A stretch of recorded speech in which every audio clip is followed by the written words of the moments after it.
রবি যদি কারোর ভালো থাকে সেই ক্ষেত্রে আপনার সম্মান, সব জায়গায় সম্মান বৃদ্ধি হবে, সম্মান প্রাপ্তি হবে।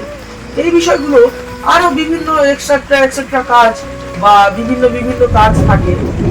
এই গ্রহগুলো মানুষ ক্ষতি করার উদ্দেশ্যের প্রথম কারণ, যদি কোনো মানুষের হাত ভালো থাকে তাহলে তাকে হুট করে ক্ষতি করা যায় না।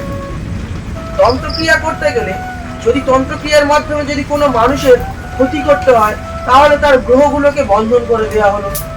এই গ্রহ বন্ধন করলে সে কিন্তু হঠাৎ কাটিয়ে উঠতে পারবে না। অনেক ক্ষেত্রে মনে হবে, এই চন্দ্রের ক্ষেত্রে যেমন সোম যদি চন্দ্র যদি কারোর খারাপ করে দেয় সেই ক্ষেত্রে কি মনে হবে যেন আত্মহত্যা করতে ইচ্ছা হবে। এইগুলো কিন্তু মানুষের জীবনে ঘটতে থাকবে। তো সেই কারণে এই তন্ত্রক্রিয়ার মাধ্যমে কিছু অসাধু ব্যক্তি আছে, কিছু খারাপ তান্ত্রিক আছে যারা এই ক্ষতিগুলো করে থাকে। যারা খারাপ তান্ত্রিক বা যারা খারাপ ব্যক্তি বা অসাধু ব্যক্তি তারাই কিন্তু এই ক্ষতির কাজগুলো করে।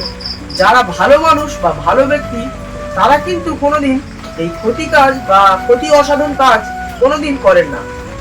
তো এই গ্রহগুলো নষ্ট করার কারণ মানুষকে ক্ষতি করা, বিপদে ফেলা, হেনস্থা করা, মানুষকে মেরে ফেলার কারণেও হতে পারে, বাস্তু থেকে তাড়ানোর কারণে হতে পারে, সে নিজে থেকে অ্যাক্সিডেন্টও করতে পারে, অপঘাতে মৃত্যুও হতে পারে।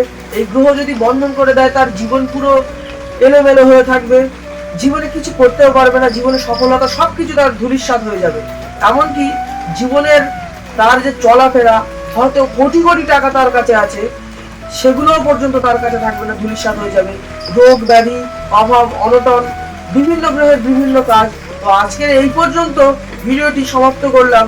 ভিডিওটি দেখার জন্য আপনাদের অসংখ্য ধন্যবাদ। সবাই ভালো থাকবেন, সুস্থ থাকবেন। জয় গুরু বামদেব, জয় মা তারা।